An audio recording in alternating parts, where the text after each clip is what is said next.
Прибалтика тәсілі деген кеңейші.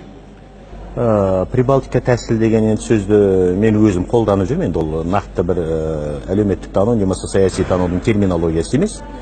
Бұны енді мен өзім шығарып алған нәрсем. Шындығында Прибалтика елдері кеңес үкіметінен ыдырап шыққан елдердің ішіндегі өздерінің мемлекет тілдерін жүзеге асырудың жаңа жолын тапты. Ол жаңа жолда былай: халық бір адамдай бірмен бір келіспей-ақ орыс тілінің қызметін аясын азайтып, мемлекеттік тілдің қоғамдық өмірдің барлық саласында қолданатындай деңгейге жеткізді. Қалай жеткізді? Олар айқай шығарған жоқ, өйткен жоқ, бүйткен жоқ. Әр уақыттарда өздерінің тілін қолданды, пайдаланды, сөйледі сол тілде. Мысалы, дүкенге бір адам келіп, орыс тілінде ме, ағылшын тілінде ме, қазақ тілінде ме сөйлесе, оған ұрыспайды.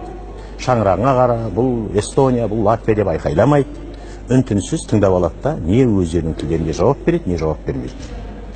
Осы үлкен айқайлар басталды осылай. Шындығында енді орыс тілді азаматтар, әсіресе ұйымдар, бұл орыс тілін кемсіту, шектелу, тілдік дискриминация деген сияқты сөздер болды. Ол жаққа жаңағы арыздар жазды, ОБСЕ-ге, жаңағы Европаның комиссиясына, Гаагадағы адам құқығын қорғау комиссияларына. Маған құдайға шүкір сәті түсті, мені жіберді Гааганың конференциясы, адам құқығын қорғау, сол тексеруге Эстонияға.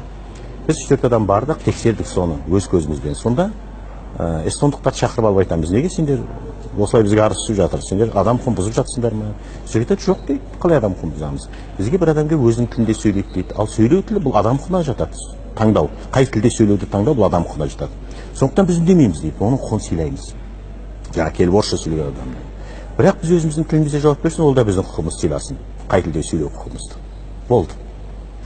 Бұл жерде адам құқығын бұзылып таба алмадық. Біз де таба алмадық, олар да айтып отыр. Сосын енді жаңағы бізге арыз берген орыс тілді ұйым шақырамыз. Сендер неге арыз бердіңдер? Бұл жерде адам құқығын қалайша бұзылды деп отырсыздар. Сол уақытта айтады да, біз келеміз орыс тілінде сөйлейміз дейді. Мен айтамын: дұрыс, бұл сенің құқығың. Ал ана маған эстон тілінде жауап берді. Мен айтамын: иә дұрыс, ол оның құқығы. Сөйтеді: жоқ, ол орыс тілін біледі ғой дейді. Мен айтамын: кешіріңіз, ол орыс тілін, ағылшын тілін, араб тілін білетін шығар. Бірақ қай тілді сөйлеуді таңдау құқығы ол адам құқығына жатады. Ол өзі эстон тілінде сөйлеуді таңдап алды. Сен оған неғып ренжисің? Енді екінші сөзі мүлдем енді ыңғайсыз сөз. Сондағы жаңағы екінші айтатын: мен эстон тілін білмеймін ғой дейді. Мен айтамын: кешіріңіз, ол сіздің проблемаңыз, егер сіз білмейтін болсаңыз. Бұл жерде сіз онда үйренуге тура келеді ғой енді. Егер сол жан-жағындағы бүкіл өмір, күйбең тіршіліктің бәрі, егер эстон тілде саған жауап беріп, сол тілде сөйлесе, сен осында өмір сүремін десең, біліп алуға тиіссің. Бұл сіздің құқығыңыз. Бұл жерде адам құқығын бұзылуды мен көрген жоқпын. Және ең қызығы, жаңағы эстонның бір ақылды жігіті маған былай деп айтты: біз дейді, осы арқылы дейді, енді осы тәсіл арқылы орыстарға көмек жасап отырмыз дейді, орыс тілді азаматтарға көмек жасап отырмыз дейді. Қалайша? Бізді осылай деп барлық жерге айтқан уақытта, сонда эстон тілінің атмосферасы орнайды дейді Эстонияда. Сол уақытта орыс тілділер: біз орысын үйренуге тиіс екенбіз ғой деп ойланады. Соны сөйлеуге тырысады, оқуға тырысады дейді. Біз осы арқылы дейді, орыс тілін қысып жатқан жоқпыз. Орыс тілді азаматтарды эстон тілін үйренуге мәжбүрлеудің жұмсақ жолын әкеліп қоямыз. Әйтпесе олар осылай жүреді де, ертең бұлар не депутат бола алмайды, керексенде азаматтық ала алмай жүр Латвияда. Себебі ол жерде латыш тілін білмесең болады, заң бар. Латыш тілін білмесең азаматтық ала алмайсың. Көптеген әлі орыс тілдер Латвияда азаматтық ала алмай отыр. Енді азаматтық алмаған дейді, сол жерде жұмыс істейді, балдарын оқытады, бірақ сайлауға қатыса алмайды, сайлана алмайды. Не сайлауға қатысып дауыс бере алмайды.